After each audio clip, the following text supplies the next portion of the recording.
full education about asexuality, and I share my asexual life journey in order to help you in yours. So subscribe and hit that bell icon right now. So yeah, today is a really sad news day.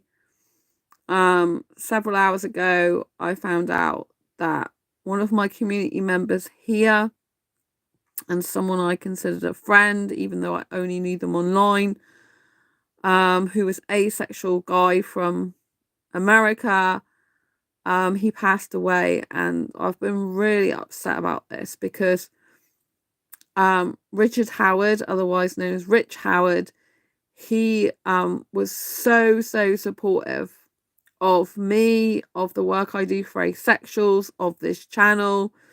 He was like one of my raving fans, if you like.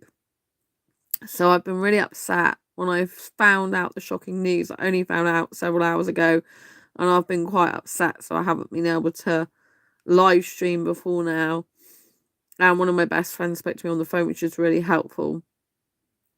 And yeah, I've just been really upset. It was a shock because I never saw it coming, even though I know he'd had bad health for some time. So his nephew left a comment on his Facebook profile that he passed away on Thursday, which was the 13th of April 2023, and his birthday was the next day on the 14th. So he missed his birthday by like a day, and he died of a heart attack. So it is really sad. Rich was a member of this YouTube community. He commented in live stream chats before, left comments actually in the comments section before in the past. He was subscribed to not just this channel but multiple channels of mine. He used to be part of Asexualise Academy Club. He was one of the founder members originally. He bought my Asexual Meetup Mastery course and worked through some of that. And he bought my Asexual Perspectives book and left a review about it. And he would have bought my Asexual Guide to Sex book had I finished it and it was published by now, which it isn't yet. It's like 4 years this June since I started it. So I started in June 2019. So yeah, it's really sad. I wanted to share the review he did. So this was Richard Howard. This is reviewing Asexual Perspectives on Amazon.com. And Richard said, wonderful book. He reviewed it on the 21st of January 2020. Great book for an asexual. Seeing other people that are asexuals makes me feel that I'm not alone. And so, yeah, Richard was always a fan of the work, and he always supported me. And that's what makes it really difficult to like think I'll never be able to message him or speak to him again because he's no longer here. And so I am really sad. This was a link from his Facebook, which is to say he passed away. And it's a sad episode this is, but I wanted to share it because he was part of the community here. He was a member of this channel community and he's been with me for years. So I'm really upset. When he was part of my Asexualise Academy Club, we video called as well. And he attended a massive asexual online meetup I did on Skype. So yeah, April the 14th, 1976 to April the 13th, 2023. See, he missed his birthday by 1 day. Richard Paul Howard Jr., 46, of Alatoona, passed away Thursday at his home after an extended illness. I know he was on oxygen for a long time. Like, he went to hospital and then was on oxygen. It was really difficult for him. He was born in Altoona, son of the late Richard P. and Charlotte L. Duck Howard Sr. I know his mum died, I think it was a couple of years ago, maybe 3 years ago. Surviving are his son, Bryson Eldridge, sister Vicky Hall, special friend Cheryl Nail, and aunts, uncles, nieces, nephews, great nieces, and nephews, and other extended family. Richard was a 1994 1994 graduate of Alatina High School. He formerly worked as a team member for Sheets for 26 years. Richard enjoyed collecting baseball cards and listening to country music. Most importantly, he cherished time spent with his family and cat Simba. A celebration of life service will be scheduled for a later date. Arrangements are by Jones Funeral Home. So yeah, it's got the address there. Condolences may be made to jonesfh@alatuna.com. So yeah, I'm just really sad. I'm really blessed he left a review on my Asexual Perspectives book. Obviously, he was asexual. Look, that's a flag. And he left a wonderful comment about my Asexualise Academy Club when he was a founding member as well. So it's really upsetting. I haven't shown his personal Facebook page because I think it's on private, and I don't think it's right to show that page when it's got friends and relatives and stuff on there that are sharing their condolences, for him on his page as like a tribute to him. So as much as I would have liked to have shown some little snippets, I can't, because it shows his friends on there and family members, and I respect his privacy. Even though he's not here, I respect his family's privacy and stuff, so I didn't think it was appropriate. But I just wanted to let you know that I'm really upset, and I'm upset because he supported the work I did so much. He was one of the people that supported me the most since I started this channel, so I am really, really upset about it. I know there's quite a few people here, and I would be devastated if anything happened to any of my community here, because I really care about the people here. I really care about the asexuals that I help. I really care about the work I do for asexuals. I find it really sad, He was a really nice person. Like, as far as I know, he's a really kind-hearted soul. And from the comments I've read on his Facebook, like, lots of people felt the same way about him, that he was a really nice guy. He seemed really honest and caring, and like, people really enjoyed having him around and spending time with him. I only knew him online because he lived in America, and so I haven't met him in person, but I did video call, which is the next best thing. Sometimes occasionally I thought, did he like me romantically when he first came across me and I came across him, because we're both a bit romantic. But yeah, he was a really nice person. I think I was a little bit attracted to his personality in a romantic way, a tiny little bit. Aesthetically, not really my type of aesthetic look, but I think his soul was very beautiful, and I really liked his personality, and he was very easy to talk to, very friendly, caring person, like, would be himself, I think, as much as possible. So I really liked those qualities about him. And, I feel shocked that that's happened really suddenly. I mean, he's not very old. Like, 46 is not old, 46 is not even middle-aged. Most people these days are living to be about 100 or more. And so it's not even middle-aged. It's not even 50, It's, like, really young. Like, really, really young. People shouldn't be dying at 46 years old. It's just like it shouldn't be happening, to people, especially beautiful, lovely souls like him, so I'm really upset about it. And it's been hard to get through my day since I found out that I had to go food shopping, and I found out about it like about 20 minutes before I actually went out the door food shopping, so that was really difficult for me. So I only could cry more after I'd done that, and it's really hard. But yeah, I really miss him already. It's so weird to think I'm not going to be able to message him anymore. To be honest, we hadn't messaged for quite a few months. And so, yeah, my Asexualise Meetup Mastery course, I had it on a platform called Invanto. And I was doing a free Asexuality Basics for Beginners course. But unfortunately, Invanto didn't do well in kind of like the COVID time. and they stopped functioning properly like they used to. And so I've been cut out of, even though I paid for it, I've been cut off from using that. So I've had to find a different platform for my courses.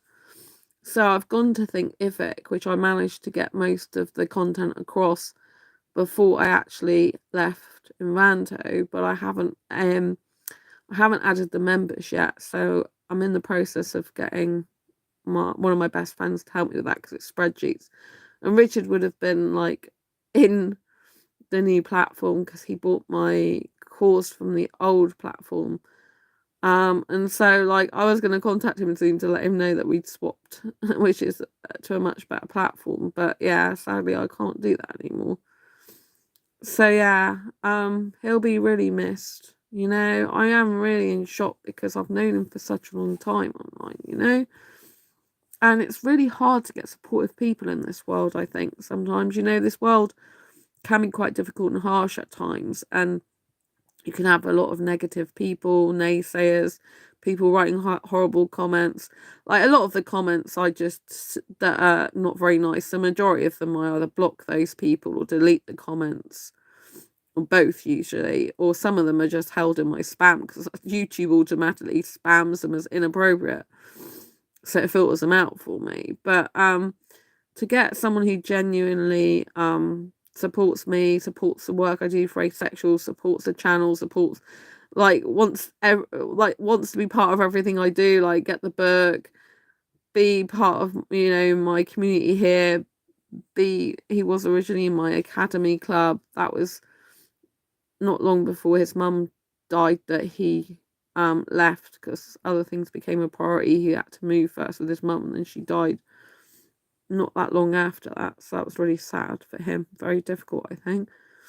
And then he had a lot of health problems. So yeah, it's just like to get support like that from someone.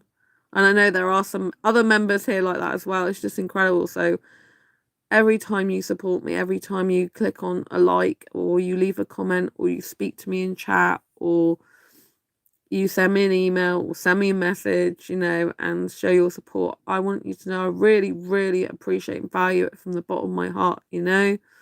I genuinely care about asexuals. I'll never stop caring about asexuals. I am asexual and I just do care, you know. And even though life is not always easy and you've experienced the pains and ups and downs with me on this channel, I want you to know that I really appreciate you. And I would encourage you, if there are some people or person in your life that you haven't spoke to for a while that you really do care about, I would tell you to reach out to them and let them know you care about them, let them know you support them, let them know that they mean a lot to you, because I think life is so short, you know. When this type of thing happens, it really makes me think I wished I had my romantic soulmate as well with me, but I'm damn glad I've got my best friends, you know. They're like family to me, Andy and Sammy. I'm really lucky to have those two people in my life, you know. But life is really short, and I would encourage you, if there's anything you haven't done yet, to like go and do it, you know. Don't live with regret. Like, if there's something you want to try but you're not sure if it's going to work and you're worried about failure, I would say just go and damn well try, because it doesn't matter, you know. Life is so short. I mean, Rich dying at 46. I mean, what the heck is going on? This is so young. It's too young, you know. And I would encourage you to go and live your life, you know, try something. It's much better to try, even if you do fail at it, than never to have done it at all. There's an entrepreneur I followed for years, got his book, some of his courses, and it's called Brendan Burchard. And he had a car accident that changed his life, and he kind of saw his life flash before his eyes when he was involved in this accident. And he asked himself these three questions: did I live? Did I love? And did I matter? And that's something I remember a lot. And I would encourage you to think the same, that when you come to the end of your life, will you be able to say, did you live? Did you love? And did you matter? Because at the end of the day, It doesn't matter what society thinks. It doesn't matter about the fake and the phony stuff about trying to pretend to be someone you're not and living life that other people want you to live. What really matters is that you live your life to the max and that you do whatever it takes to achieve and fulfill all your goals, ambitions, and dreams. Just literally think, what is a goal, ambition, and dream I've got? And then just take the action steps, do the actions, follow through, and get that goal striked off, get that dream striked off. You know, do these things, because life is too damn frigging short to live in the shadows, to live in the shadows of other people and the shadows of yourself. I want you to shine, you know. I want you to do the things that you want to do. If you've got an amazing idea, I want you to do it. Since I found out about Richard's passing, I've been reflecting quite a bit. And there's one thing that I've been thinking about lately of trying, and I don't know if it's a good idea. I do intuitively believe it's a good idea, but I haven't asked the community this. I haven't got any feedback, and it's something that's going to take more of my time up, and I'm not sure how much time it's going to take me. But I thought about creating another YouTube channel, and the other YouTube channel would be solely based on dating and relationships. So I've been thinking about creating an asexualized dating channel, which, instead of just having the mixed content on this channel, which I'm still going to do this channel is my main foundation, and I'm still growing the Make Money Make Cash channel, which is a different type of channel, but I'm known as the Asexual Entrepreneur over there. So because Richard supported the work I do so much for asexuals, and I know he followed pretty much all of my other channels as well, then I've been thinking to create an asexualized dating channel just for the dating content, not to stop doing this channel, but to do that as an additional channel, because I know there's some asexuals on this channel that never want to date, that don't like romance, that aren't interested in relationships, and there are some asexuals that really do specifically want dating advice and relationship advice. And so I'm thinking about creating the asexualized dating as another channel that people can subscribe to solely for dating and relationship content only. And so then that those people will be satisfied that they're just getting that type of information. Whereas obviously I cover dating, relationships, love, confidence, self-love, and all that type of thing, and asexual life in general on this channel. And so because Richard supported all the work I do, I think he would have been proud and pleased for me to have another channel like that. And so I kind of decided to take the action to get the channel in theory created, and have been looking at what logo I would give it, you know. And so that means like some of the content from this channel would probably end up on that channel, but reduced amount of it, you know, like the dating and relationships advice I give on this channel, some of that would probably end up on the other channel or similar. But it would be a place people could go just for the dating and relationship advice if that's all they wanted to see, or if that was their main thing. Plus I'd probably attract other people to asexual content, or who just wanted dating and relationship advice, because I am very experienced in dating. Like, I've been online dating now since 2014. I've got a lot of experience and knowledge in that type of thing, and I feel that there's quite a lot of channels that cover relationships actually, but there's not so much that covers dating. And like dating online is like one of the biggest ways that most people are using to find connections these days, relationships and all types of connections. So I think it probably would be a very good idea for me to do that. So I did actually create the channel like Asexualise Dating, which has got no content at the moment.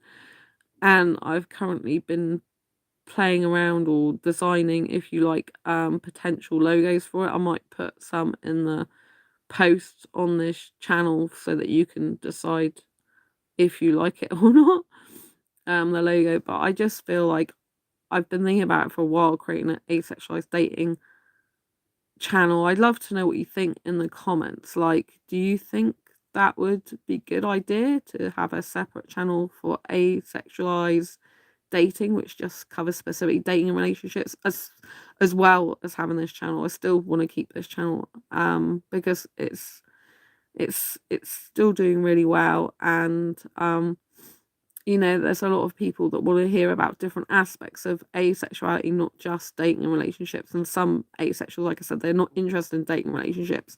That's why I thought to do another channel specifically just for that content, so that people can say, oh yeah, I just want dating and relationship advice, let's go on that channel and just watch that, you know. So I'm not sure what you think of it, but I think Richard would really have appreciated that channel, because I know he would have loved to have read my Asexual Guide to Sex had I finished it before he died, but I didn't. So, you know, I've still got that to finish, and I will definitely finish it. But, you know, I feel like with Richard passing away that would rather try the Asexualized dating channel, because I'd rather try it to know where it works or not, because I believe that when you're here in life is so short, and you should give something a try if you believe it would do some good, and if you believe it would help some people, and that if you miss opportunities, then you look back when you die and you think, what did I do? I just wanted to do that and I didn't even bother trying. And I think that's really tragedy. I don't want to die like that. I made my mind up years ago. There's no way I want to die with my music still inside me, if you like, with my, when I say music inside me, it basically means with my skills, talents, abilities, my intuition, my things inside me, you know. It means that if you're a person who wants to do something, you should damn well do it, even if it scares you, even if it's out of the comfort zone, even if you think it's going to be like quite difficult to do. I think it really is a good thing to be able to expand yourself and to be able to say like I want to look back when I die and think, God, I really did the best I could do. I produced X amount of books that I know will help people to have a happier life long after I'm gone. I want to be able to change lives and save lives even when I'm not physically here anymore. I want to be able to say, I had this goal, this ambition, this dream, and I achieved every single one. Because money doesn't buy happiness. Money doesn't bring happiness. Money isn't happiness. Money isn't success. Success is when you achieve your goals, ambitions, and dreams, which obviously some of them do take money. But, you know, little by little, you can knock off all your goals, ambitions, and dreams. Like, years ago, I would never ever think I would be on YouTube and had over 500,000 views on this channel. It would just be crazy to me. I would never think I could design asexual merchandise. If you didn't already know, I design and sell asexual merchandise on a Redbubble shop and on Amazon, which the links to Redbubble are down below. And so yeah, I wouldn't have thought I could have my own book publishing company. This is a book Richard bought, by the way, just in case you're new to this channel and didn't know. He bought Asexual Perspectives. Like I showed you, he did an Amazon review of this book. So I would encourage you to get a copy if you haven't already, because I keep getting asked questions on this channel as well, like about different types of things to do with asexuality, such as, is arousal and sexual attraction different? And yes, they are different. Sexual attraction is a feeling that you get the need, urge, or want for partner sexual intercourse with someone. Arousal is just a feeling in your genitalia, which could be linked to someone or could not be linked to someone. I answer all these questions, and so do 46 other asexuals in this book, which Richard got and liked because he felt less alone, you know, because it tells the stories and people can relate to them. So I would urge you to get the book. You can get it on Amazon, Barnes and Noble, Waterstones, Blackwell's. It's like well known, you know, but I am sad that Richard's gone, you know. He was a huge support to me, excuse me, over the years, and he'll be sadly missed. And I just feel that I should do something productive with my upset and pain. I feel when you're upset and pain, you've got to be in upset and pain for a while. It's good to grieve. It's good to go through emotions. It's not good as in the sense it's not good that that happened, but it's good in the sense that the sooner you get grief and pain out and actually work through it and cry and allow yourself to feel those terrible emotions, the quicker they can pass through you and you can go on to live a happier life. But it does make you think, you know, when someone dies, especially someone you've known and you liked and thought was a beautiful soul, it makes you think about your own life. It makes you think about, have you spoken to everyone you need to speak to? Have you reached out to the people that are important to you? Have you told someone that you appreciate them? Have you told someone you care? You know, this includes me. Have I done that? You know, there's someone who watches this channel a lot called Heather. Hello, Heather, if you're watching. And she is always supporting me on this channel. She's supported me for absolutely years. And I reached out and told her that because it's been a few months since I actually messaged her personally. And I always appreciate her comments. I appreciate her being on this channel. Thea is another person who sometimes emails me, and she is lovely. I hope I've pronounced her name correctly. And she emails me, you know, and says she's been following my channel since the beginning. And so I really appreciate these people. You know, I really, really appreciate every single one of you that's on this channel, that listens and learns and is here. And I guess there's probably some guys on this channel who are guys I've dated in the past who it didn't work out with. But yeah, I know that I did actually care at the time. I always care about the people I date usually, you know, like especially these days. I have had like some not so good dates in the past. I had like in the recent past, I had one years ago, and I didn't really care about that guy. He was like in my city, and he was like an older guy from what I remember. I can't even remember, it was a long time ago. He was so up himself, like all he was interested in is how cool he looked in his shades. He took his shades and sunglasses in the cinema with him. I'm thinking, what the hell are you doing? I'm really digressing here, aren't I? And he was just like, really, really, look at me, I'm so good looking, I'm so cool. And that was like a really bad date. But I did have a sense of attraction to him, but I didn't actually care about, because there's nothing to care about. He was just like not a good person. He was just like too egotistical is the word I will use. Yes, it was very too egotistical, and asked me back to his place. I'm like, I thought we've had like we didn't even get on. He admittedly pretty much said to me we didn't get on. We're two completely different people in the end. But he's still back to his place, because obviously these guys want sex and I'm not interested in that. But yeah, so the guys I did date like last year, I did really genuinely care about them. Guys I've dated in the past, I genuinely cared about them, you know? And I hope that even when they're no longer here, that they thought the experience of dating Sandra is a really good one. Even though they may not have ended up being good for me. You know, because I think life is about experiences, and it's about taking risks and taking chances. And, you know, if someone's not right for you, you have to move on, and you can't hold on to someone who's wrong for you, and you can't be with someone who's wrong for you. And it's better to be happy in your life and let each other go, you know? That's so important. But at the same time, I'm a type of person who really does care about people. I genuinely care. I'm a really empathetic person. I'm a really caring person.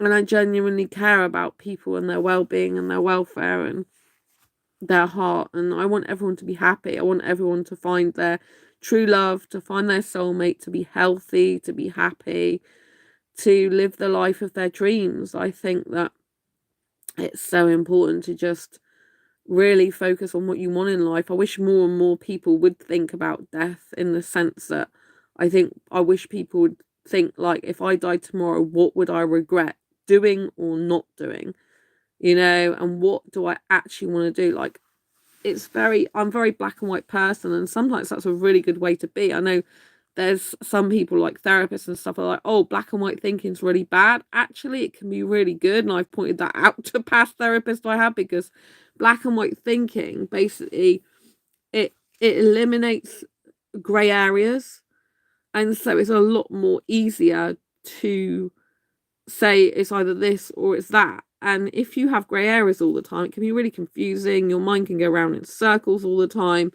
and it can be just like a nightmare, because it's like you never ever, you know, totally sure about anything. Whereas, like, for me, it's very like, you know, like, it's either if I want to do something, I'll do it, and that's it. It's no, I'm not doing this, or maybe I'll do this, if I've definitely decided to do something. sometimes, obviously, when I'm in the thinking process, excuse me, it's like, should I do this thing or not? Will it be good or not? And then I think about it for a while. But when I've actually decided I want to do something, then I go ahead and do it. I don't question it, like I have found it hard to make decisions in the past, and I sometimes second guess, but usually if I want to do something, I go ahead and do it. So, for example, I've actually booked a trip to Disneyland Paris next month because I promised myself that if something came to a conclusion, which I can't say what that is, then I would then treat myself to a holiday at Disneyland Paris because I haven't been there since 2017, and that was for the 25th anniversary, and I'm going for the 30th anniversary in May.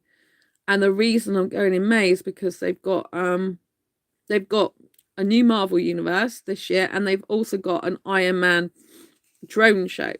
I love Iron Man, it's my favourite character. And so the drone show is on from January till the 8th of May only. So I'm going to be in the park on the 7th, 8th, 9th, and leave on the 10th. Excuse me.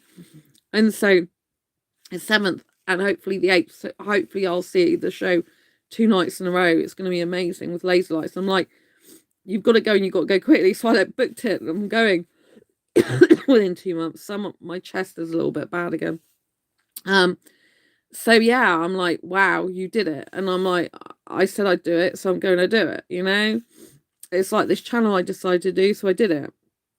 I've created my Make Money, Make Cash channel now, where I'm known as the Asexual Entrepreneur, and that is growing, and I have to keep doing videos for that. I do a lot of shorts videos on that channel. It's predominantly shorts, but it's going really well, slowly but surely. Stats are up on that, It's a lot to manage, but I know that channel will do really well as well. And the reason why it's so good if that channel does well is because I want to combine asexuality and entrepreneurship as the asexual entrepreneur. It's very different, two things that probably people would never ever be considering that should go together. But actually they do. Like I've been interviewed on the podcast Let's Do Influencing now, and it hasn't gone live yet, but in there I explain that I'm combining entrepreneurship and asexuality because I believe the only way I am going to fulfill my personal mission, which is to get asexuality recognised as a sexual orientation throughout the globe so that no asexual has to live in fear of ridicule ever again, but get it recognised in its own right, is by getting through to heterosexuals. So I've got a big task on my hands. There are lots of people doing work within the asexual community itself, within the LGBT plus community, but there's still, in my opinion, not enough people doing enough substantial work in the heterosexual community in terms of asexuality. And I believe the only way I'm going to fulfill my personal life mission given to me by God and the universe is if I get through to heterosexuals. And I believe, looking back in my life now, that the reason I've had heterosexual relationships since I was 6 years old is so I can help get asexuality through to the larger population of heterosexuals. And that's why I ultimately believe so much. I'm sure of that. And in 2015, when I started this channel, I did actually say that my plan was to get asexuality through to global thought leaders in the entrepreneur space, because I've been in the entrepreneur space since 2012. I didn't find out I was asexual to 2014, didn't start this channel to 2015. So I already had an entrepreneur background. And to me, entrepreneurship is how you think. It's the creative thinking you do, the risk taking you do, the living your life fearlessly and in spite of fear and courageously.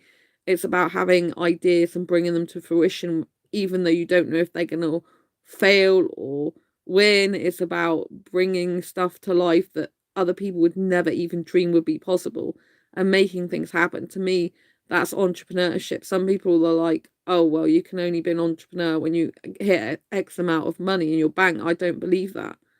I believe entrepreneurs are creatives and they take risks, and some of those risks pay off and some of them really don't, but it's about the mindset they have. It's about the genius they have within them, which everyone actually has, but a lot of people ignite it, and it's really important that we understand that life is for living and that we do that. And I believe by me being the asexual entrepreneur space, like me being an asexual, but in the entrepreneur space, I should say, that I can actually reach thought leaders and global leaders and speakers.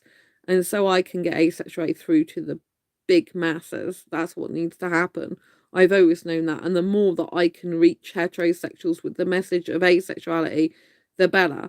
Like, I keep flicking Facebook dating on and off, and I had such a rude comment earlier. I couldn't even believe I was reading it. And this guy said to me in a comment, "Are you effing for real? Are you on crack or something?"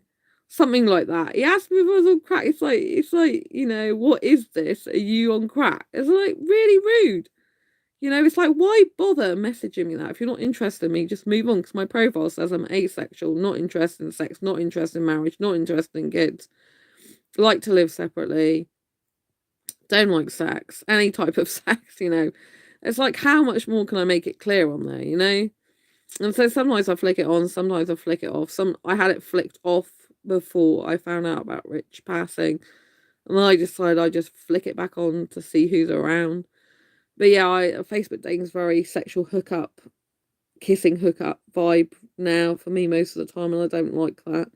So eventually, like in a few months' time, I might look elsewhere. Dagus, rest in peace. Thank you. Yeah, I'm really sad about Rich. I'm really, really sad about him. You know, he was a really nice person, and he did some videos about asexuality actually on his own channel.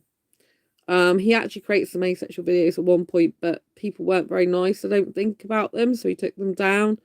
And then he created another channel, but did different types of videos, and some were asexual. So I felt sorry for him when he said some people weren't nice to him, you know, because I don't, like I said with the Facebook dating, a guy was horrible about the fact I'm asexual being really rude to me.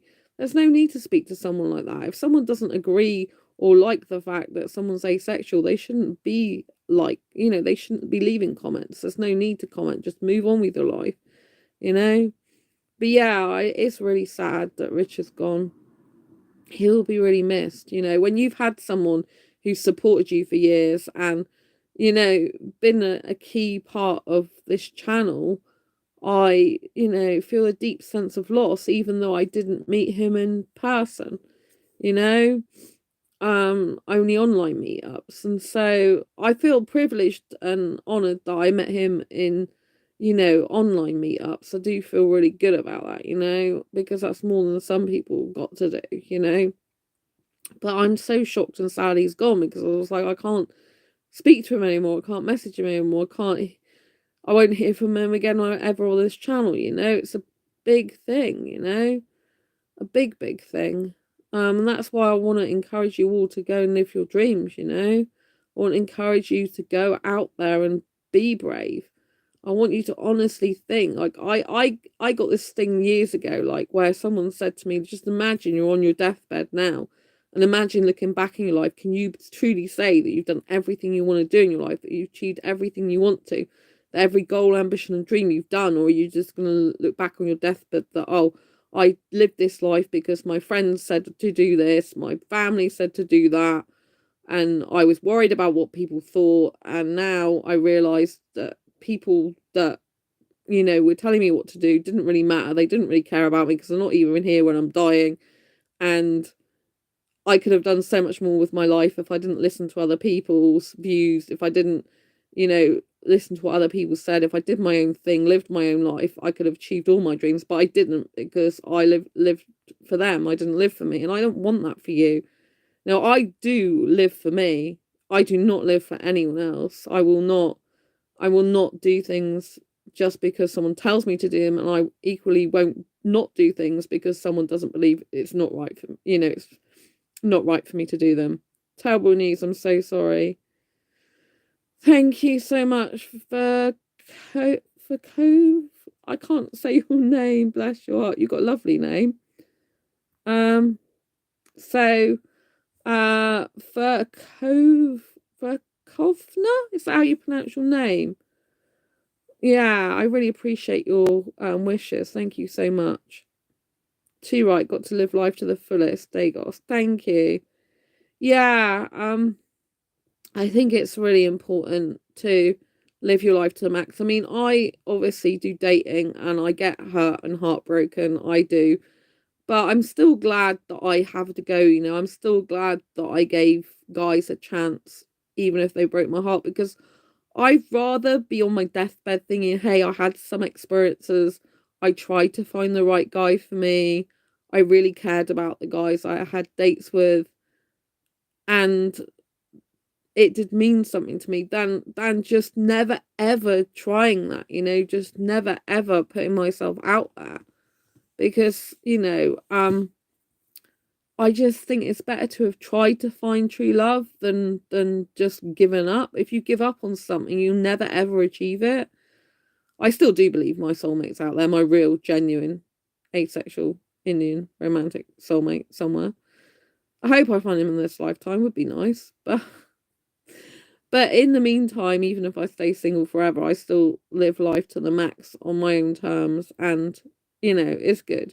You can see that I'm quite upset tonight. My eyes have been crying quite a bit. So yeah, it's hard when you lose someone, especially someone in the asexual community, because we're not so many in population. You know, like we're 1% of the population. Recorded 1%. There's probably a lot more actually, a lot more people that are quiet about it. So when you lose someone, especially like I was saying before, that's so supportive of the work I do, this channel, my book, my course, just like in general, it's such a loss. You know, you feel it more when you've had that support framework with someone, you know.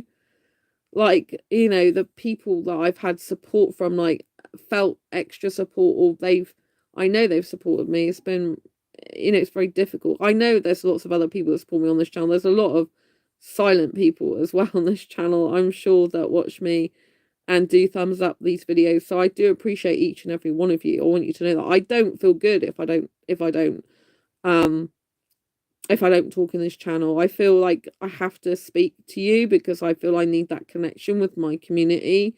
And I love being on YouTube. I love being here. It's like being in my lounge with you. I'm actually in my bedroom, but it's like, do you know what I mean? It's like my comfy place. It's like I need to speak to my asexual community. I need to be with my team. I need to speak to them. If I don't, I feel like I weird, like I should be communicating with you. So it's really a feeling of like I need to be here, if you know what I mean. Like I'm on here much more than Facebook. I do run 6 Facebook groups. It's great to see how passionate you are. Oh, thank you, Dagos. Yeah, I do run 6 Facebook groups, you know, but I'm not on Facebook as much because I don't feel as comfortable on Facebook, and I feel that the community here is very interactive with me, and that I can share a lot of stuff, because some of the stuff that I do talk about dating relationship wise does actually happen on Facebook, and so I kind of feel like it's a bit more easier to say it on YouTube when it's someone I've spoke to on Facebook, I guess, as well. And I just find YouTube is really good, like at different types of content as well. And, you know, I usually share these videos with my asexual groups anyway to help them. And people can click through whichever ones they want then. But yeah, I do love being asexual. I would never ever wish to be anything else. I obviously, asexuality is not choice, but I have seen in forums and groups, like some people are like, oh, if you could choose to be asexual or not, which would you choose? And I'd be like, asexuality isn't a choice, but if I had to choose a sexuality, I would still choose to be asexual because I absolutely love to be asexual. I thought I was heterosexual for years. I didn't realize I was asexual till 2014, so I've actually thought that I was that. And it's like, I much prefer my life now that I found out as asexual, because now I don't realize I don't have to have sex. And I did have it in the past because I thought I had to as part of a normal relationship, but I tried not to have it that much. And I was rather be doing other things, you know? And so, for me, like discovering I'm asexual is really freeing, and that there are other people like me, and there's people who do want relationships without sex. Obviously, some asexuals don't want relationships at all, but the ones that do, you know, and they like romance as well, I can really relate to that, you know. And it's just great to know that, because it gives you a lot more, or it definitely gives me a lot more confidence dating, because I'm thinking, even if I don't find the right guy on a traditional dating sort of dating app, which is kind of quite unlikely actually, but I still keep trying, I know there's still a lot of asexuals that can have relationships without sex. Although I haven't met one for me yet. Good to be yourself. Got to be yourself. Yeah, Dagos. It's really, really important to be yourself. You know? And I guess for years I thought I was heterosexual, so I didn't know any different. But even in 2012, in 2012 I tried eHarmony. I was thinking about trying eHarmony again actually, because I actually found out that a lot of Indian guys are on eHarmony. They find relationships, and I'm predominantly into Indian guys. And eHarmony years ago, I actually paid for that for 3 months in 2012. But as soon as I put in my profile, because I didn't at first, because I didn't know I was asexual back then, and as soon as I put in my profile, don't like sex, not interested in it, then I just didn't get anyone messaging me or liking me at all. And so that was the last month I was on it. But then, I'm thinking, should I even go on it again? If I pay for it, because if I don't get any matches, what's the point? It's just wasted money. But then people who pay for dating sites are more likely to find someone serious, because you're not going to pay money for something unless you've got a very valid interest in something, usually. You know what I mean? A vested interest in it, because, it takes more. Well, to take your money, you really need to be serious about it a lot more, you know what I mean? Because if you're serious, you want to find someone, you invest in it, right? But, is there any point if I had that experience before years ago? But that was in 2012, you see. I didn't even know I was asexual then. I just knew at that point that I didn't want sex and I didn't like it. And when I ended up talking, I did have some video calls. I remember having a video call with one guy, but he was older than I'd usually go for, in his 40s. And so I wasn't that attracted to him for that reason, because I'm into younger guys, just naturally into younger guys. And he told me, he said something about a vasectomy, like he was either had one or was going to have one. I think he said he'd already had one, which meant, he can't have children, which I was really happy about. The world has moved on a lot since then. People might be more open to that now. Thank you. That was to do with eHarmony and asexuality. Yeah. I might give it another go. But not at the moment, because I've got quite a lot of stuff going on. I got my birthday coming up, then Disneyland Paris to go to, which I'm glad I'm going on my own there. So, but maybe after that, possibly. Because I did mention earlier that I've created, because I think I should create another channel as well as this channel called Asexualise Dating, just for my dating and relationships content. And obviously, if I do go on eHarmony, they'll have more to talk about on that channel. But it's only because I feel that some people just specifically want dating and relationship advice. And it might be good to have a channel that just does that, rather than everything I share on this channel. So, since I found out about Rich passing, I've just kind of created that channel, not got any content on there yet, and was designing a potential logo for it. But I'm not sure what people think about that, because obviously I cover dating relationships on this channel anyway, but I think some people just want that specific advice, and it might reach more people. And the more people I reach, the more asexuals I reach, the better. So anyway, I was saying in 2012 that I just knew I didn't like sex, and that it's because on eHarmony I kept getting people wanting to meet up, but who like sex. Orangutan man? Have I read that right?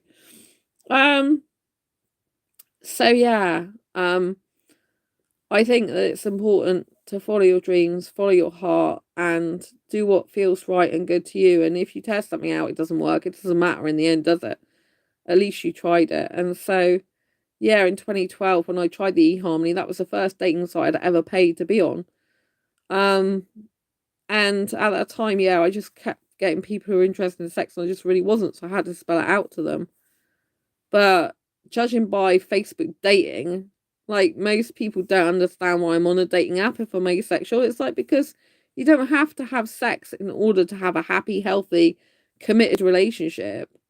It seems to me that the world is still very sexually driven and they can't see past that. And it's like, come on, it's the 21st century, people. We're not living in the dark ages anymore. Do you know what I mean? Things have changed a lot. But I think some people are still like of that old mindset and they can't see into different things. But you know, like I've never wanted sex in terms of like, you know, up lads. um, you know, like even like I had a boyfriend very briefly. It was only for one night. Um, Dagos says a lot of people definitely misunderstand what being asexual means. Yeah, I had this boyfriend years ago, and I was only in a relationship with him for one night. We did actually. I knew his mother, so I went to an engagement party, and I worked for his mum for a photography company she ran. And so I went to this engagement party, and I ended up getting close to him, and I knew him already. I had a boyfriend before him. Excuse me, and this guy I knew was a friend of my now ex's, and his mum had a photography company, and eventually when I split up with the ex, I went to work for his mum, and then I ended up in a relationship with this guy because I went to an engagement party. But I realised shortly afterwards, the next day, there was a big mistake. I don't think there were any mistakes, but I told him that he kissed me, and I just knew I shouldn't be his girlfriend. I should just be friends. Um, and so yeah, I basically just said to him like he kissed me, and it was just like kissing a lizard. And I usually love kissing, but I just thought this is so wrong. I just feel like I should be friends with this guy, not in a relationship. So the next day when he phoned me up, I told him that just we just need to be friends. Just didn't feel right kissing him. It just felt like I should be his friend. I don't know if you've ever had it when you kiss someone and you just think, oh my God, I'm like kissing my friend, which I never kiss my friends. So, my true friends, I'm not talking about the guys I date. And so yeah, I just knew it. So I said that to him. And after that, I remember him saying, well, if you ever want someone who really loves you, let me know. And he put the phone down. But after that, he came round and we became friends. But I was glad that I didn't get into a relationship with him and stay in a relationship, because I actually found out after that he was a womanizer. He ended up having like two women on the go at once. This is why I was friends with him. But, and this is a big but, most people don't change, but he actually has. He's now happily married with kids, and he's a police officer. So he completely turned his life around from being like a womanizer, two women on the go at once, and living that type of life, to actually being a respectable person who loves his wife and got kids. So there are very rare instances where a guy who's not a good guy can become a good guy. It doesn't happen very often. I don't know many. There was another guy that I was involved with at school, who was my boyfriend for a while. And when I split up with my last long-term ex in 2011, this guy happened to show up again in my life. And I'd been thinking about him for years because I actually had feelings for him still, even though I'd been in a long-term relationship with someone else. But I still had some feelings for this guy.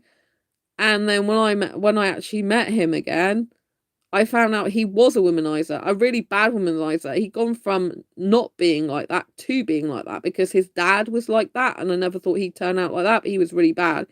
He would have like he had kids from different women, dated two twins, I think it was, either two twins or two sisters. Was in a relationship, sorry, with both of them. I don't know if it was at the same time, but anyway, he was really bad. Um, so you know, I just thought, thank God I didn't end up being with him. So I believe everything happens for a reason, you know. Rich was single in the end. He had a kid. And you know, he really valued his kid, even though he wasn't with the mum anymore. I know that about him. So yeah, you know, it's sad that he's gone. But his memory will live on. And I really appreciated him, you know. But I was going back through some of the things that have happened in my life to say that I don't really regret anything. I'm glad that I done everything I can do in my life so far to date that I wished I could do plus more. I've met Her Majesty the Queen before she died. I met her at St James's Palace. I got to talk to her. There's not many people in the world that can say that. And Queen Elizabeth II, who passed away. And so yeah, power to you, love. Thank you. Thanks so much. Someone's like, why did you go and see her? It's because I was a health buddy for community service volunteers, and I actually received a Good Citizen Award for saving someone's life. So someone was trying to kill themselves, and I ended up saving them so they could live. I've talked about that before on my channel, and then I ended up at St James's Palace talking to the Queen. So yeah, I've been featured on the Jeremy Vine show. If you don't know what that is, take us, what a hero, thank you. I just wanted her to live, it was horrendous. It was when I came back from work, and she was on a bridge, which was an old building wreck, but there was water underneath because it was January, and it had been raining hard, so it's flooded underneath, and it was 7 o'clock after work, and I just knew something didn't look right. And I knew she looked like she was looking over the edge, so I went and slowly approached her to talk to her. And it was really difficult because when I was talking to her, she actually sat on the edge and was going down the rock face of the bridge. It was like a bridge made of rocks, because it was part of an old building, so it wasn't a normal bridge. Hearts from Devon. Oh, thank you, true Devonian. Lots of love. Yeah, and so it was hard. And so yeah, she was on the edge, and then she was going down the rock face, and in the end I ended up holding her arm up, and I ended up talking to her and working out what the problem was, an issue. But she'd been drinking so much that I couldn't lift her back up the rock face, and if I had tried, I would have flung over into the water, which would be no good because we would both be dead. So I asked her permission to call the police. So I don't know how I did it. I had my mobile phone in one hand calling the police, and I was holding her arm up against the rock, trying to not let her fall with the other hand. And we were talking, and she was talking to a police officer, and unfortunately she slipped and fell into the water. I mean, I just couldn't hold on to her, and I didn't want to fling in there myself because that would be no good. We both die. And so when she went into the water, I had to rush across the rest of the length of the bridge and go down and get her out of the water. I still had the phone in my hand because I said to the police officer, I've got to go get her. She's gone in the water. She's going to drown. And she's like, oh, the police officer was like, only do that if it's safe for you to. I said, it's fine. So I quickly run down there with the phone still in my hand, and I literally lifted her head because she was head down, head down in the water, which would drown because it was going over her nose and stuff. So I had my clothes on from work, my suit and my coat, and I just lifted her head, and then the ambulance turned up because police had called an ambulance. But they were saying, oh, don't lift her, don't move her. I said I had to, because otherwise she would have drowned. And the police officer's still on the phone at this point saying, you did the right thing. You did exactly the right thing. You had to do that. And so, yeah, so I saved her, and she dislocated her hip and hurt her arm, because obviously I had to hold it up. So I saw her in hospital the next day, and they said it'd be 6 months before she could walk again.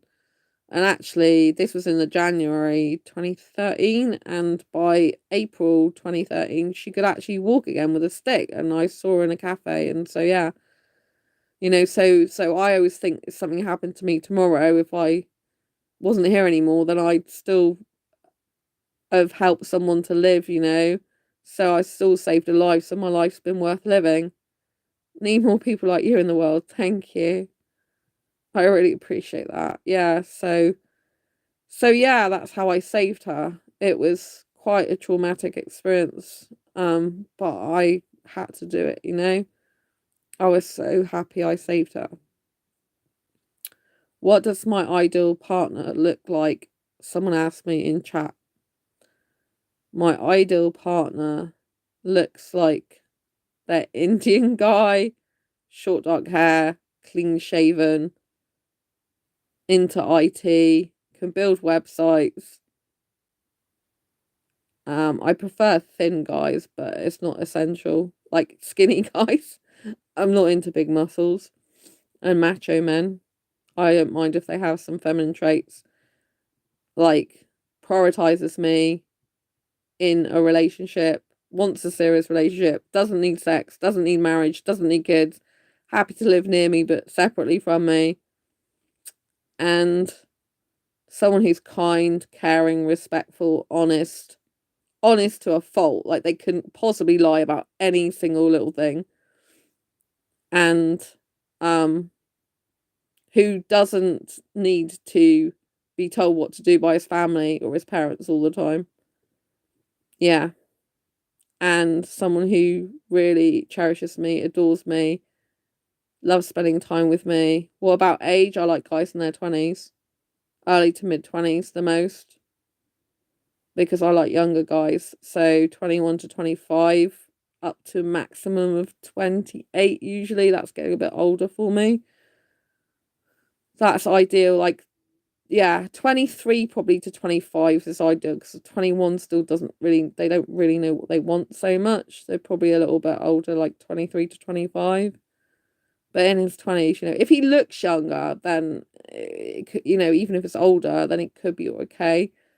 But ideally in his 20s, because I just have most in common. Like, I like a guy who would also like dancing, like going out clubbing with me, but would be very faithful without sex. So if I was in a club, who would literally not be going dancing with other women.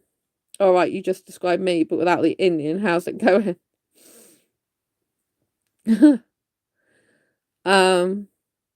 Yeah, so I haven't met the right Indian guy for me yet. I had a date with a Pakistani guy just over a week ago, but that didn't work out because he wasn't honest.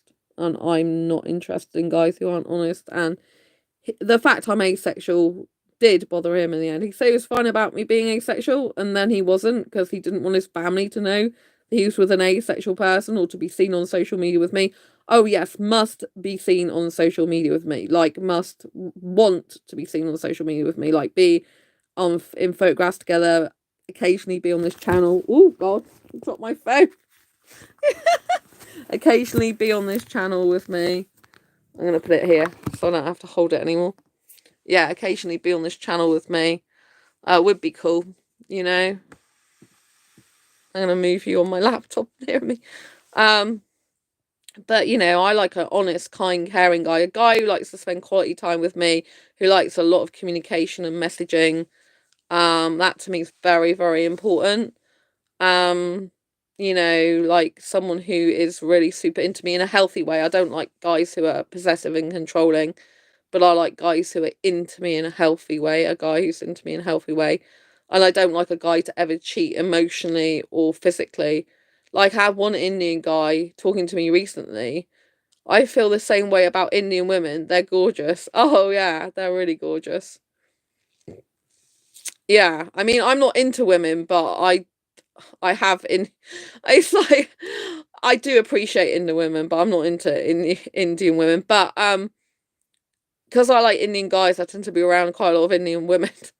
But I do think they look nice in their dresses and stuff. But it's really weird, because when I go to Bollywood events, like, I have like some women holding my hand, and it's like, I'm really not into women, but it seems to be part of their culture, so I allow it. But it's kind of really weird for me, because it's like, I only usually do that with a romantic relationship partner, and that's my preference, not to be holding people's hands outside a relationship. But then obviously, if I'm into a guy who I wish I was in a relationship with, then I would want to hold his hand. But I prefer intimacy and holding hands and stuff like that in a relationship. Like, I prefer to find a guy who is like me in that way, who liked kissing and cuddling, actually in a serious committed relationship. I think you can be a lot more intimate in a secure way if you're actually in a committed relationship, without the sex. So yeah, I need to find someone who really doesn't want sex and who's happy with kissing. Like, kissing is my hugest passion in terms of intimacy. Like, I really love kissing. Like, I'm really romantic person, and I really do love kissing. It's just an advertisement. Side me up. You mean sign you up? You asked me you asked me what my ideal partner would be like. What they would, so I'm telling you because you asked the question on here. And if a guy's really interested in me, then I'm sure he can go on my channel description and go to an email and find my email address. And that's another thing. I really need a guy who's very strong, knows his own mind, and he uses his own what's it called?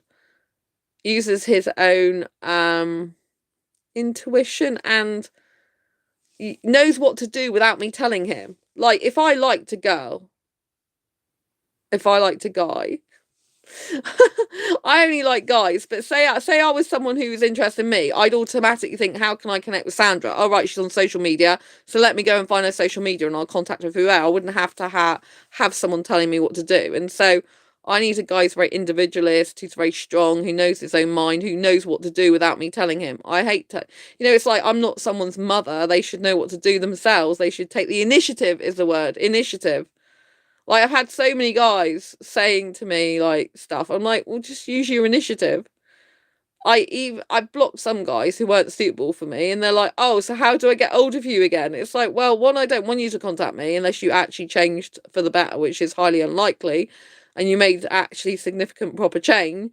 And two is, it's not difficult to find me. I'm all over social media. And so if a guy can't even make the effort, then it's not the right guy for me anyway, you know? Because I need someone who uses their own initiative and makes an effort. And I think in any relationship, friendship, there has to be equality as well. Like, there has to be equal time, energy, and effort spent. Like, like, I'm on this channel putting a lot of time, energy, and effort into it because I genuinely care about the people on this channel. I genuinely care about helping people. I want to help as many people as I can while I'm still alive. It's very essential to me that while I'm alive, I do help as many people as possible to have better lives, to be inspired to be themselves. Because there's a lot of people who are asexual who get worried about it, who feel broken or upset or in pain. But I'm here to tell you that asexuality is still amazing, and I love being asexual, and there's nothing wrong with it. And you can still have very beautiful friendships. You can still go out on dates, even if they don't necessarily work out. And you can still you can still have a good life, in even if you're asexual, because there's a lot of people like some people are like, oh, you're asexual, that must be so boring. And it's like, no, Dagos, what's that, a computer screen and a love message? Yeah, you get it, it's like people should use their own initiative. Like, I don't want to have to, like, I am quite, like, I do have masculine traits for females, so I do approach guys quite a bit. But in actual reality, I don't just want to, like, be the person who approaches guys. I want guys to, like, take the initiative. Like, oh, I need to message Sandra now. Oh, I'm thinking of Sandra. Oh, I need to say good morning to Sandra. Oh, I need to say good night to Sandra. Oh, I need to talk to Sandra about my day. Oh, I need to ask questions about Sandra. Oh, I need to share things with Sandra. I don't want someone who I've got to, like, mummy. Like, I like younger guys, but I want a mature younger guy, not someone I have to mummy. I'm not a motherly type in that way. The only motherly things I have are the caringness in me, or feminine traits, if you like, are the caringness. Like, I genuinely care about people. I genuinely care about their welfare and their well-being. But I do not want to cook or clean or anything like that for a guy. So he must be very self-sufficient, independent, individualist in that way, and actually be able to introduce me to his parents or his family and friends as well, even though I'm going to be an older girl. I think it's, like, I don't want a guy who's, like, ashamed of being with someone who's asexual or older. Like, usually they're not really that ashamed of being with someone older. It's usually because I'm asexual. But there's quite a lot of guys on Facebook dating, but a lot of them are like wanting secret relationships with an older woman. They seem to think that because I'm older, I want sex, because that's what most older women want with younger guys. They have good sex. Apparently, that's why a lot of younger guys go for older women, because they think they're more experienced in the sexual department. I am very experienced, actually. I'm just not interested in having sex and doing sexual stuff. I'm interested in kissing and lots of different kissing techniques. And then kissing's like a full body workout. Who needs anything more, right? But it's like, I believe in living life to the max and being your true authentic self, but I believe in having good quality friendships and stuff, because life is too short as well. I won't put up with people who are not really my friends. If people aren't really my friends or don't want to be it, then I'll just have to let them go. Because if they're not willing to put enough time, energy, and effort, and they're not really, like, I've had some people who were close friends, but now, no. I still got my two bestest ever friends, Sammy and Andy. They're amazing. They're like family to me. But, sometimes people come and go from your life, and other people are like acquaintances, but they actually really genuinely care.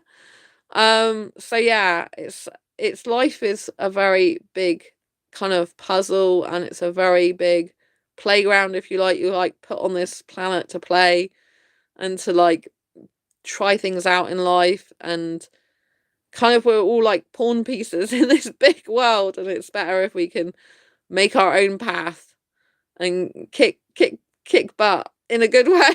Like, move out the way. Let me do this, do that. I'm not interested in being surrounded by idiots. Let's go.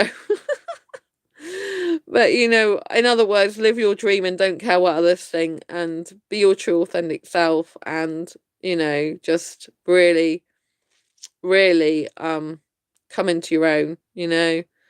I need a guy. I think I would suit a guy who was actually an entrepreneur himself, or like, I don't know. I'm extrovert, and I think in terms of like a guy, it would be good if I had maybe an ambivert guy, someone who was like introverted and extroverted at the same time, like someone who doesn't mind going out but equally likes staying in. I don't think two extroverts necessarily work well together. I think in any relationship, you've got to find someone who actually complements you. So I think, like, your personality's got to complement the other, your values and beliefs have got to complement each other, so that you don't have friction and you have like a very good friendship or relationship. Like, the majority of people in my life are actually introverted, which can be really difficult for me sometimes. I'm like, I just want to socialize more, and I'm not actually doing it. Sometimes I actually go out less than my introverted friends. I'm like, what is going on with that? So yeah, that can be really difficult. But I'm glad, like, that Rich, who I was originally talking about in this video, I'm glad that he knew he wasn't alone after he read my Asexual Perspectives book. That means a lot to me, because there are a lot of asexuals that do feel alone. I do feel that, I do like, because Rich is not here anymore, like, it does make me think about a romantic relationship more, because it makes me think, like, I'd like to find the right guy for a relationship, but equally I don't want to find the wrong guy, because if you find the wrong person, you just screw up your life, and you end up wasting a lot of time. So I think it's really important to like find the right person, and to not do something that's rash, and just because you would like a relationship doesn't mean to say one's gonna pop up at the right time. Like, a lot of things in life pop up at times that are not necessarily the right times, but you just got to grab the opportunities when they're there. Older women certainly have a lot to offer, more than just sexually. I enjoy their company much more than with people my own age, and they're just generally more attractive and mature. Oh, I'll say thank you for that on behalf of older women. But I'm very young. So like, although I'm older in birth certificate age, I'm very young. Like, I like going clubbing and to theme parks and zoos and aquariums, out for meals and the cinema. And I don't watch any TV. I'm into personal and professional development, so I'm very, very active. So like, a lot of women might, well, I'm not going to talk about my birth certificate age, but a lot of older women, guys have this like fixated view of an older woman, and it's like not what I am, basically. But yeah, older women do in general have a lot to offer, in terms of they usually know what they want more. They're not going to bullshit you around. They know what they like, dislike, what their needs are and stuff like that. And so they don't play games either. They're very direct and down the line, which I think is really important, you know? So yeah. But anyway, I'm just glad to be able to explain to live your best life and be happy. And I hope everyone finds the friends of their dreams, a love of their life. You don't look a day over 21. Thank you. Yeah, I had someone that I went to a club not that long ago. Was it a couple of months ago? And the guy said, "Oh, so what are you, 19 or 21?" Like, I'm 21 in my mind. um, so yeah. I really appreciate you, and I want to thank you for being here. I think we should definitely celebrate life, and I think we should live it to the max as much as possible. And we should do what our heart desires, what our intuition says. Can't blame him. Ha, you look great. Oh, thank you, orangutan man. Thanks a lot. Yeah. Um, thanks. Yeah, I do like my look actually. I mean, obviously I've been never a true word spoken, thank you. Yeah, I've obviously been crying quite a bit, so my eyes are a little bit like crying, but other than that, I do actually really like my look. Like, I've trained myself to like my look a lot. I love my hair. I'm talking very positively about myself. I do love my hair. It's very beautiful. I've never dyed it in my life, and it's all my own hair. It's beautiful. I do like my hair. It's very gorgeous. It's one of my favourite things about myself. I've always liked my hair. I love having long, beautiful blonde hair. It's very, look at this. Gorgeous. Yeah. So I do like that a lot. And, you know, I do like live a very young life, really. I prefer it that way, you know. And I encourage everyone to live the mindset and lifestyle age they want, not what their birth certificate age dictates. Like, when someone, like, I see adverts sometimes, not very often, but sometimes on YouTube that are aimed at my birth certificate age group. I'm like, oh my God. Like, why are you living your birth certificate age? You just, like, I do not relate to you at all. Go away. You know? Because they paint pictures of a certain age group, like birth certificate age a certain way, and I'm like, this is just nothing like who I am. It's such a joke, but I don't live like that. Like, I believe age is a state of mind, and you can literally be any age you want to be. But yeah, I'm going to Disneyland Paris next month again for a second time by myself. I've been before with other people, but by myself, and that again is like, last time I went, I had my official 21st mindset birthday. That was back in 2017. I had a big birthday, badges, balloons, everything. I was actually there for my birthday. This year my birthday's this month, and age is just a number. Yeah. And I'll be in Disneyland Paris in May, as a late birthday present for myself. But yeah, some people just go, "Oh, you're young at heart," but it's not the same for me. I'm actually young in my soul. My soul is really young, so it's not just to do with like a heart thing for me. It's actually my whole soul is young. I didn't used to be like that. When I was younger in birth certificate age, I was older. I was like an older woman. Like an old woman. And now I'm older in birth certificate age, I'm younger. I've gone backwards. Like, my mindset, my lifestyle is younger. I like living like a teenager. I like living like a student all the time. Yeah, so I'm probably more studentified than some students. But yeah, I actually study online courses, in case you were wondering.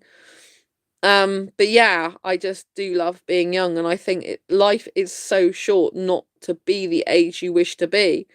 I see some people are like, oh, I can only do this because this is my age. I'm like, you don't, why are you limiting yourself? Why are you listening to what people say? Why are you letting other people dictate what you do with your life just because you're a certain birth certificate age? It's just a load of rubbish, right? It's just what a piece of, to me, it's just my birth certificate age is a piece of paper. Although I'm really happy I'm alive and was born. It's just a piece of paper to me. It doesn't mean anything. It's not actually truly who I am. I honestly have reprogrammed my mind to be like 21 years old using NLP, and that's the life I live because that's the mindset I have. I don't, when I look at my birth certificate age, I feel like not that. Like, I'm not that. It's just like how I've been categorized in a legal sense. It's not really my soul sense, you know? But I understand years ago I was more like that. I understand years ago I was more older, but that was my older past life, not now. And so I'm really looking forward to going to Disneyland Paris. I love superhero movies and kids movies the most. Again, that's very different to most people my birth certificate. Just like I'm not interested in like I'm not interested in history unless it well no if I go to a museum, it's a science museum, like a futuristic museum I go to, not history. The only time I go to history museums is if other people want to go to it, because I do have friends that love history, and it's like I'm really not interested in dead things and things that are past. I want to, obviously I say I'm not interested in dead things, but this video's about my friend that has died. But obviously I don't want to stay in death because it's not a good way to be, but it's important to grieve the loss and things. And when you do have someone who dies, you don't really want to, in my opinion, you don't want to go to somewhere that's a museum of dead things. It's just like not suitable. Love you and your message. Keep it up. Rotten Door Media. Oh, thank you. Lots of love. Yeah. Um, so I think it's so important to just live the life that you want to live. Yeah, so I'm not into like history, and I'm into like today, modern stuff and future. Like I'm learning currently, I've been learning the last week about AI, artificial intelligence, which is set to change our whole world in the next 10 years, and it's already doing it at a rapid pace right now. So yeah, that's the type of thing I think it's better. It's quite scary, some of the artificial intelligence stuff, in the sense of what it could do in the future and what probably will happen in the future. But I think if you stay ahead of it and you learn to understand it, it's a lot less scary. Because just like asexuality, people get scared of asexuality, because they don't understand what asexuality is.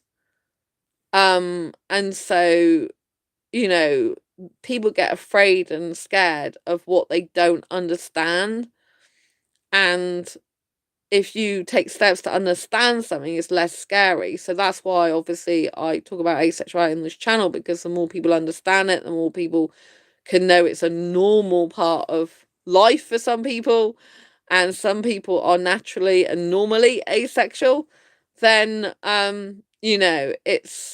it's really important to have that, because by normalizing asexuality, more people can get comfortable with it and realize that it's here to stay, and that asexuals are genuine people, and asexuality is really real. And that then, on hopefully on dating sites and dating apps, there'll be more comfortability about someone being on there who's asexual, and more understanding and love fostered.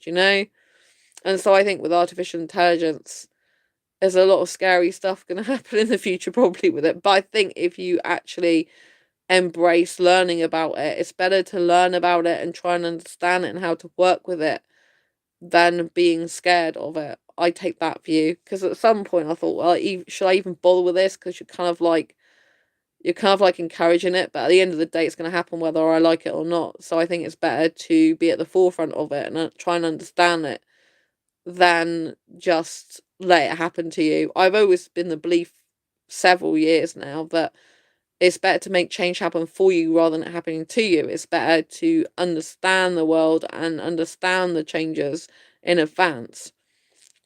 So I'm just outside of Killerton. All right, okay. Thanks. You're a Devon person. Well, I wouldn't be interested in that, but thank you.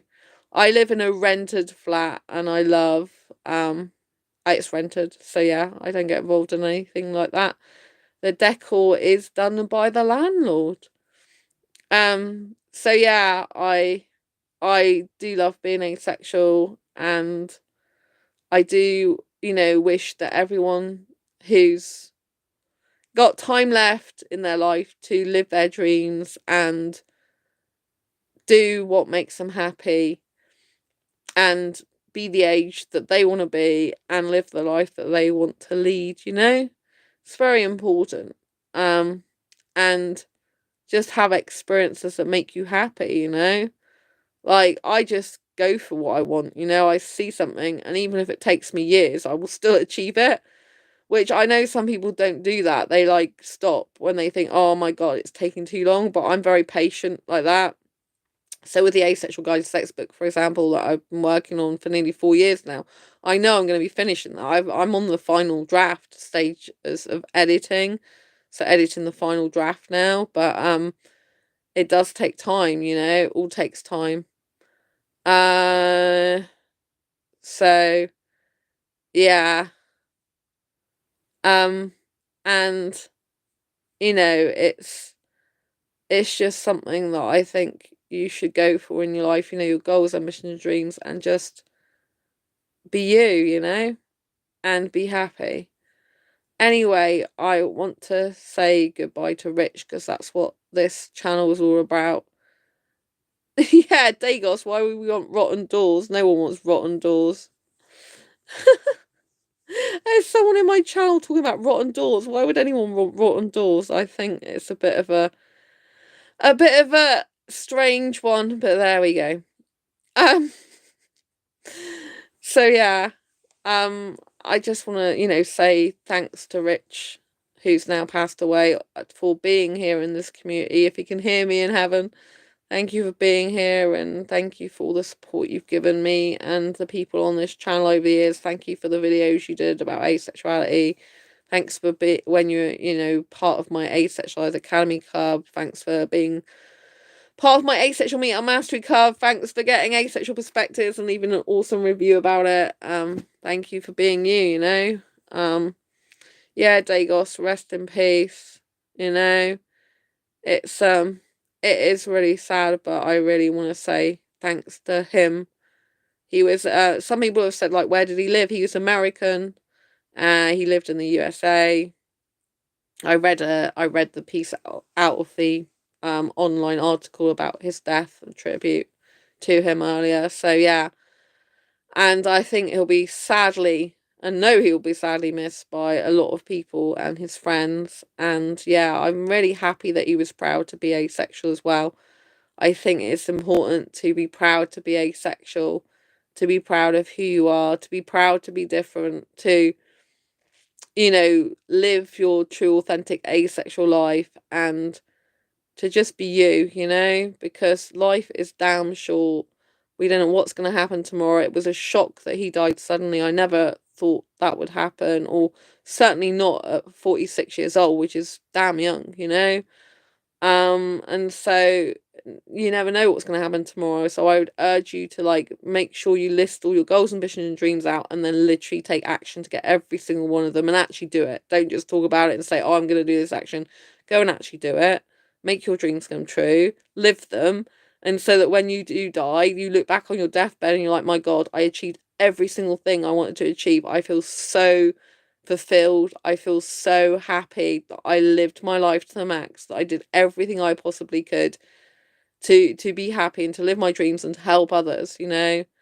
That's what I'm aiming for myself all the time. Like, even though I want to be in this life as long as possible and I hope to live to be at least 100 years old, I really just every day think, oh my God, you know, like, how am I living my life to the max? Am I enjoying myself? Am I making a difference? Am I mattering?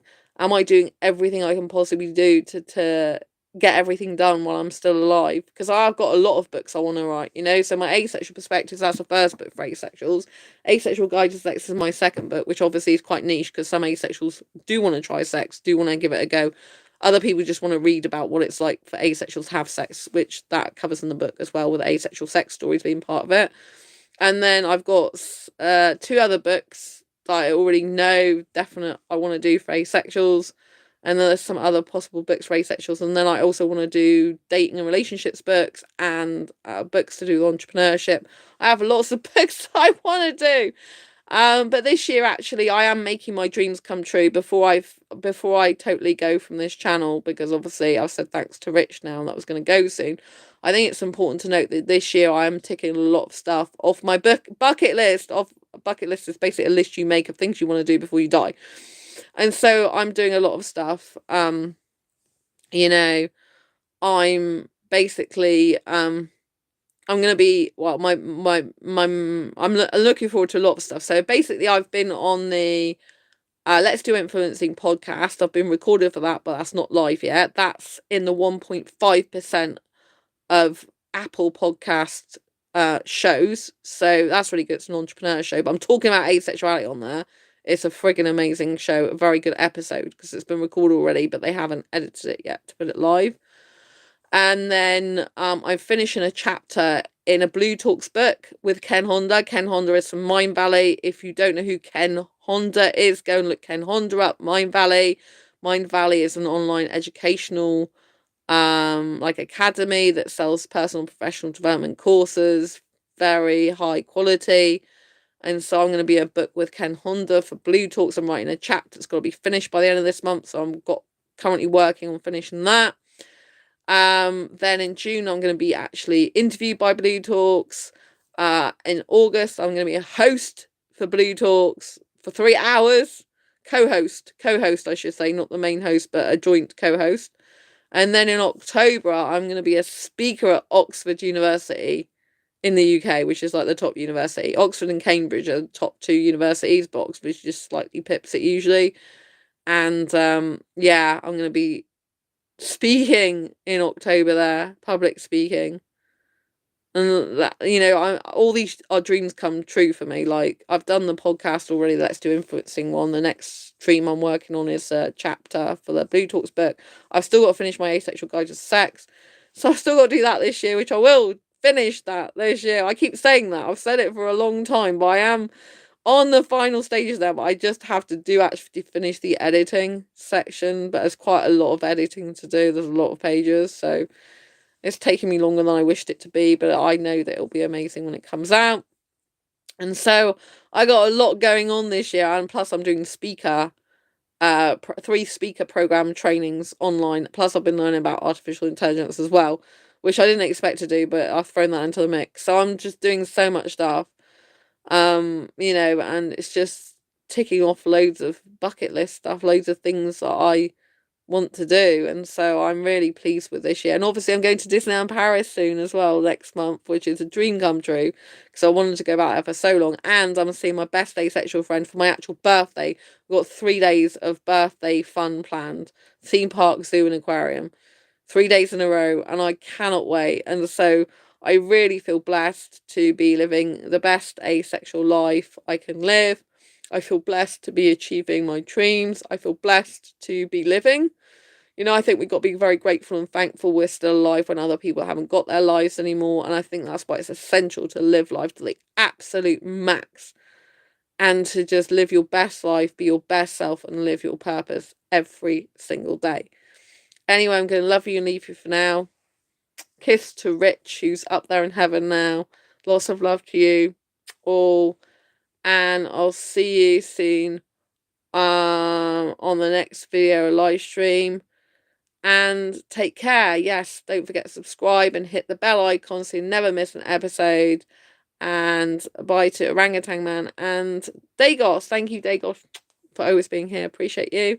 Lots of love. Don't forget to subscribe and hit the bell icon. Thanks for the hearts. Lots of love. Bye.